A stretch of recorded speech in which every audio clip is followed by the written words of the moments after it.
artantamo o wi holno almuɓe noon jooɗorto tawa maayiɗo fof tawe galle mum juule to galle mum to juulirde Allah ɗe ne goppa walla ɗum ala ga en eyi ceerno Bocar o wi ɗum ko waɗi ɗum ko noon tan goto fof ma damal galle mumen tan o wiyen ko noon jama juulen mbaɗen noon pellitiren noon gartiren fofof ɗo jama ɗo neɗɗo yahani jama o woppi diine makko caggal mawɗo mo yahata jama mawɗo mo ganduɗa so nani Allahu akbar o haalata o yahata o toppittako so nani hayya ala salah ngare e julde o nototako so nani hayya ala falah ngare e malal o yahata o wona malaɗo o wona malaɗo yo ƴewto hoore makko dey o wona malaɗo dey ceerno wi radiyallahu taala anhu so neɗɗo wi min kam yo taw komi malaɗo o yotawde ka malaɗo o yotawde ka malaɗo Mamadou Bachir mbaɗen feere moƴƴitinen ɗum ha moƴƴa moƴƴitinen ɗum ha moƴƴa jamaji ɗi jehen hen enen fofof moni kala yo tuuban Allah ko wayranno jama ko yo tuuban hen Allah ko wayranno jama ko yo tuuban hen Allah takkodirɓe gese ɓe so tawi waktu yonti cikkaɗo kam hecci o on yo noddintan ɓe o heedi ɓe goto fof tamo ɗon ɓe julda waktu o o wi ɗum ko yamirore sharia so yimɓe goni e ladde goto fof hokkama yo noddinat hay soko an goto haadema julde noddin tan saabu a anda ɗo gonata ɗo fof ko jinneji sa habbiri tan ɓe fof ɓe ndewa caggal ma tawa an ala ko ganduɗa hen ɗum waɗi saria wi kala ɗo neɗɗo woni e ladde tawde tan koye ladde so waktu yoni yo noddin so won arɓe o julda e mamen so ala arɓe o juula kanko tan jorta o juulata kanko tan o wi haala ka ko yehi arti fof koko haalata ko fof ko ha ganniyoɗen pelliten yafnade Allah ko yawti ko yoga men belsintono e yaade jama tawi ɓe dañi duuɓi 17 ha to 18 sen tuubani ɗum Allah gartiren yaadu jama on sa'a diine arta e nokku mum heddo bakkatuji nde haalete ende ñaawete ende ñaawante tawat njuulu ngu selli kono mo yahata jama mo juulata njuulu mum sellani taw mo yahata jama ala ngantu juulatde hayso julde nde selli jaɓetaake kanko mo juulani o fof foti yo Allah won ballo julde nde toppirɗen hen rewɓe ɓe ɓuri hen hulɓinade ñalawma hande rewɓe nde julde ene hulɓini neɗɗo jogorɗo maayde omo hawra e Allah kanko tan e nder gabri makko hay gooto tawetaake wona baaba wona yumma wona joom galle wona ɓiye hay soko mo entaka o so mayde ari tan horkittan mo e juuɗe ma ko adinde taƴata o itte tigguyel ngel ƴette woɗɗitine tawa aɗa wuuri aɗa ndaara itta mo e juuɗe ma aɗani heblo ka jahowo ɗum kay foti wonde waaju sinno kay neɗɗo e feere mum tan wonno ɓiye mo muyninta a wawa woppudemo hay nokku saɗa maaya jeeɗa yaccide heen ubbiɗeɗa heen keddoɗon toon on jaadi no wayi fo waya noon kono hay on nanorta hay hunde hakkunde damal suudu ma e damal gabri ma fof ma ko ɗon samata fayida ma on ɗon samata comci ma kanŋe ma giɗgol ma yiɗede ma fof ɗo samata cukalon ma ɓe korsinɗa eɓe jurmiɗa ɓe mbambataɓe eɓe towataɓe eɓe muynintaɓe fof ɗon samata so wona cawaɗo e reedu o yaadata e ma o wi so tawi ko noon sen mbi fewtinen julde nde yo won haaju mon dey onon rewɓe julde nde yo won haaju mon andu koye gande koye worɓe ɓe jam fiima on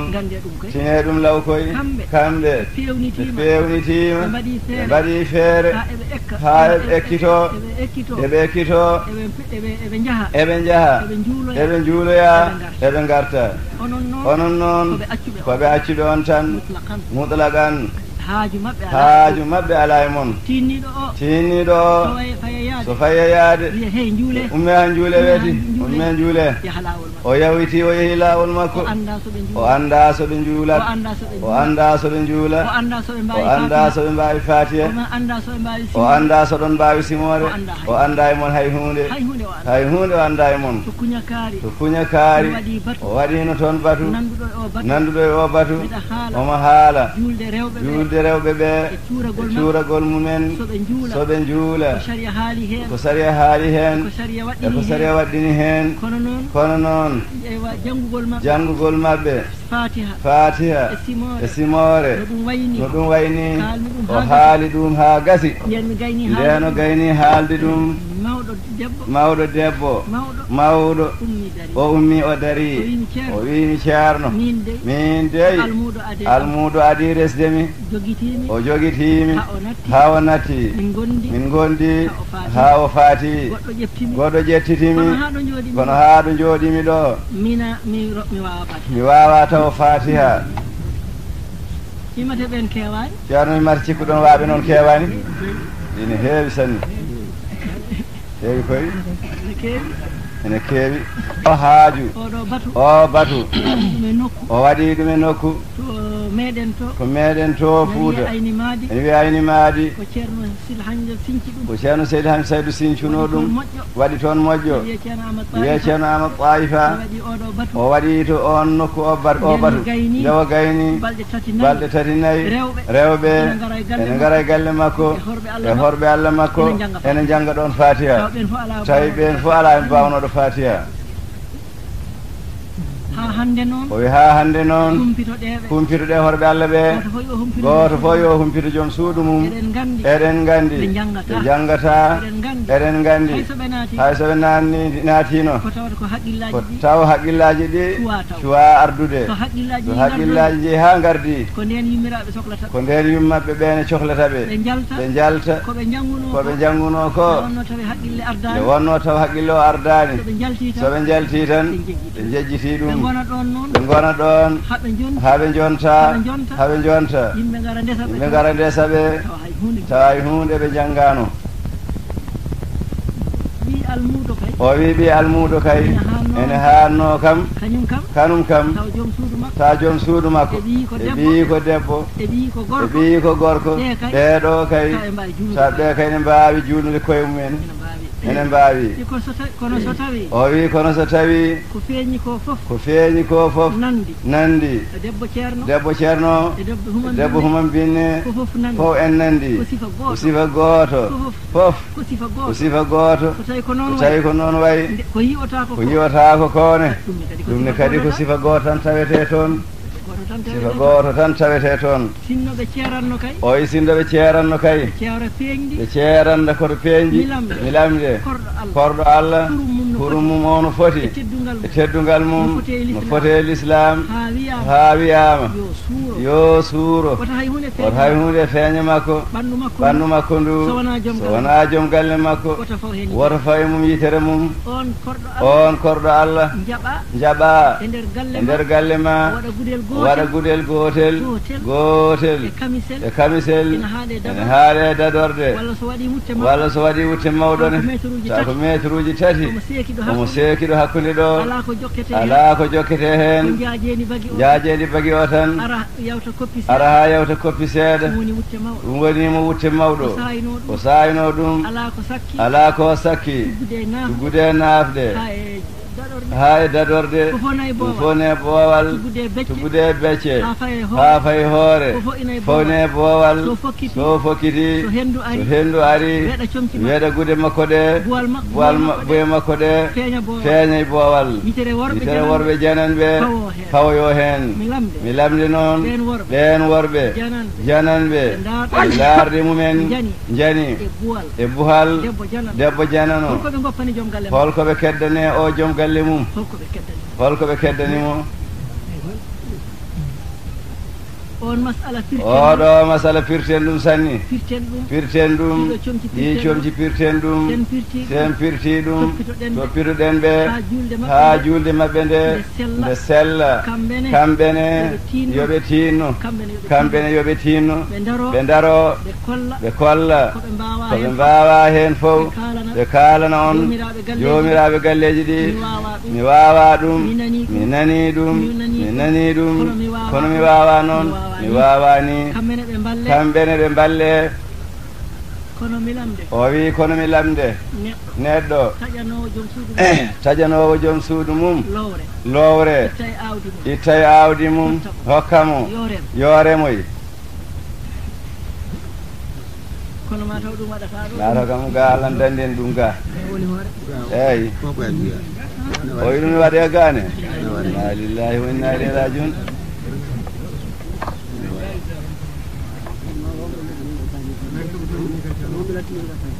tawataɓe ɗo ceerno wi on ɗum noon o wi neɗɗo de ne wawi wadde hunde tawa o anda o waɗa ɗum kono ya andu debbo dimo remnetake debbo dimo tennetake wiyetake yo rondo yo bahe leɗɗe o adda wiyetake yo ñoro ha dow o turo omo rema ɗum ne harmi ene harmi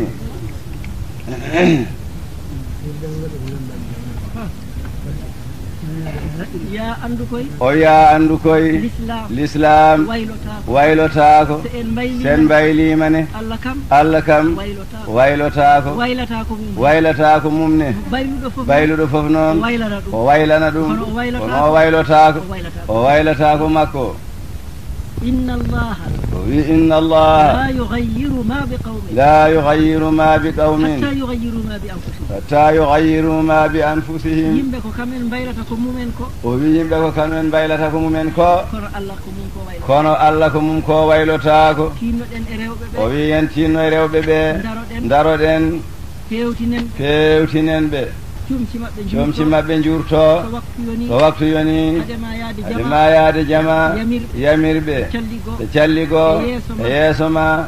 ko famɗi ko e comci juulata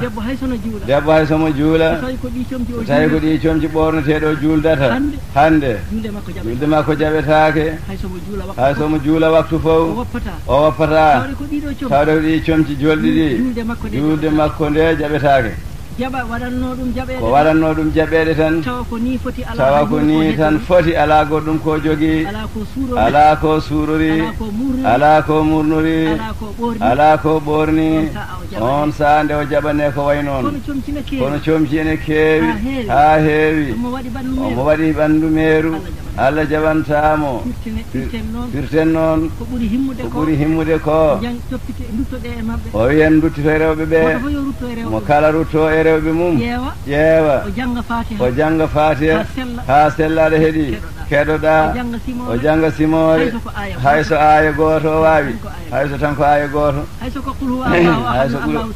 qul huwa allahu ahadun allahu samad ɗo ni o haaɗi ɗon o wawi haadde somo juula o janga fatiha makko o wiya qul huwa allahu ahad allahu samad o tukko so ɓamtima o janga kadi fatiha qul huwa allahu ahad allahu samad o wi ɗum kayne wawo kono o woni o wawi fatiha e aya pawotoɗo hen hay so goto wona o wawi juulirde noon ne selli nde wiye hankadi suuro noon o wiyen gartan ɗum duttanoɗen ɗum Allah subhanahu wa taala o yamiri en yo en toppitoɓe e julde he o wi wamur ahlaka bisalati wastabir aleyha yamirɓe ane maɓɓe fof ñiɓon hen e julde he ɗum ɗon noon julɗele jamma ko hen jeeya nde wonno ko farilla e nelaɗo sallllahu alayhi wa sallam kono noon seydatuna fatima seydatuna aissata ummul mu'minin radiallahu taala anha o wi omo lelotono nelaɗo sallllahu alih w sallam ummoni juula so faye sujjude o ñonga koyɗe makko on sujja so ɓamtima o forta koyɗe makko nde wonno ko ɗum waajibu e makko wona waajibu ko heddi ko kono noon so yehi ha fajiri ɓattima o findina ɓe ma so yettoyaki ha toon ni o findina ɓe ɓenne kadi ɗanotako nde wonno eɓe laaramo ɗum waɗi o wi ummoto taw mo leeli kanko o adda darɗe ɗiɗi a meeɗata yiide ko foti noon e ngarɗude a meeɗata yiide ko foti e ɗe darɗe makko ɗiɗi ngarɗude darɗe maɓɓe ɗiɗi ɗe e ngarɗude a wawata yiide ɗum o daro ha mbiya o rukƴata o rukƴa ha mbiya o ɓamtotako o ɓamto ha mbiya o sujjoyta o sujja ha mbiya o ɓamtotako ka wisko yonninde julde andi kay o ɗanaki o wiyen toppitoɓe o wiyen toppitoɓe nde wonno soɓe nanngama tan enen en nanguete o wiyen toppitoɓe no moƴƴi o wiyen toppitoɓe no moƴƴi sen balliɓe haa ɓe juuli tinnoɗen hankadi enen ken julɓe ken sunniyankoɓe rewɓe men ko rewɓe e meɗen no ndewna koɓe ndewnaje men o wi ndewnama a rokkat ɗum ñamde dokka ɗum yarde mooma ɗum pewna ɗum ha feewa ha yooɗa rewayma puccuma o moƴƴinat ɗum ñammina ɗum jarna ɗum mooma ɗum ha ngu yooɗa sa yiɗi yaade mbaɗɗoɗa ko birtiɗa fof ngu yeeɓe ko noon andirteno joom fayida yimɓe tiiɗɓe neɗɗiniɓe koye pucci maɓɓe andete o wi kono debbo ɓuuri handude hen wiyetake yo rewɓe janan ɓe jeeɓe ɗum tan haɗi ɗum yeeɓede ɗum waɗi noon o wiyen ittuɓe e demal he ittien ɓe demal he jaltineɓe e demal he jaltineɓe e demal woto neɗɗo juul e jama hoora aska toppito wirda ha gasa so maayi ɗum fo ƴette totte debbo o kanko jooɗo woto ɗum taw en ko joom suudu ma moftumo wiyeɗa kono joom suudu ma lowre nani awdi nani dartan hen hoore ma koltu dartan suka e ma kone kolta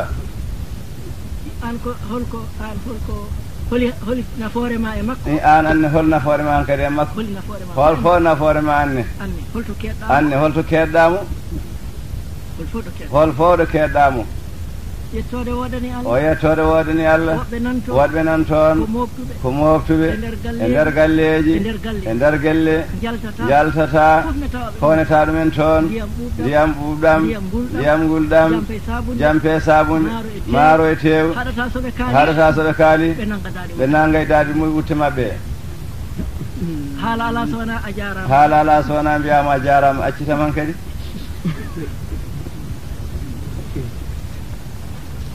en nan toon to galleji to nan toon to galleji to yettode wodani Allah nelaaɗo sallallahu alayhi wa sallam wi khayrukum khayrukum li ahlihi wa ana khayrukum li ahli o wi ko woni ɓurɗo moƴƴude e moɗon ko ɓurɗo moƴƴude e rewɓe muɗum o wi min ɓuri on moƴƴude e rewɓam o wi kono ɗum ko sunna makko ndewneɓe sunna so tawi en mbawa hadde ɓe ndondo wattari kamɓe nawana on on ngala yahooɓe sukaɓe mon worɓe ɓe wonɓe gesa ɓe so yonti bottaji ɓe ga defti yoɓe gaddanoyon so tawi ko an tan e joom suudu ma yo def so haljiti o murno o suuro o nawanma bottari o fanma sa ñaami o fewtina kaake ɗe o haɓɓa kaake makko o murno o suuro o yaara jam jam ha o yettito wuuro makko kono remɗo teen nawora so naworani teenol o defata hande sa ari piyamo a defani leɗɗe nanayi ladde he ko hannuma teende mbiyamo ni machallah o wi ɗum ala e diine hay hunde ala e diine hay hunde ngande ɗum ala e diine hay hunde so tawi en dewni ɗum laawol o wi sen dewni ɗum ne laawol debbo hay somo reeni alqur'ana debbo hay somo reeni alqur'ana omo dursito jamma e ñalawma omo hoora ñalawma o ñamata omo hoora so jamma ari o waala dursitade omo rewa Allah omo yaltina sadak omo waɗa ko moƴƴi fof so tawi o jaɓanta joom galle makko o nananani joom galle makko o ɗoftaki joom galle makko ko waɗata ɗon ko fof yettoyta ko Allah ala o wi kankone nene makko e baam makko e kaaw makko e bandi ko gorko ɓe fof de yo andu kanko debbo ko caggal joom galle makko ɓe keedi ko on adi e makko joom galle o adi haqqi mum e makko nelaaɗo sallallahu alayhi wa sallam e jamanu makko goɗɗo ne ɗannotono o acci joom suudu makko e galle o wimo fadam ɗo fattami e galle ami arta on yehi ɗanni e nder wuuro he bam makko ne ɗon baaba o rafa cellal ɓe ngari mbi korɗo Allah o bamma de sellani o neli to nelaaɗo sallallahu alayhi wa sallam omo andi yamirore on e yamirore joom galle makko fof fotata e makko o ñaagui nelaaɗo wonde bammakko o nani sellani nelaaɗo sallah sallam wimo heddoɗo joom galle ma ɗaccunoma o heddi ha baba o tampoyi neli kadi neli to makko kadi o neli to nelaaɗo sallam on wiimo nelaaɗo o tawi mbiyamo yo heddoɗo joom galle makko heddimo ɗo o jooɗi haa baaba ma e dow ɗum o yettoyaaki ɗum kisa sabu heddade yamirore joom galle makko nden baaba o maayi nelaaɗo sallllahu taala alayhi wa sallam so habrumo o habrimo so noddumo so nele makko o wiimo bamma ko malki saaɗo wonno jaygol o faano kono ɗoftare maɗa nde ɗoftiɗa konngol joom galle ma e dow makko ɗum sottimo e jaygol wattimo e aljanna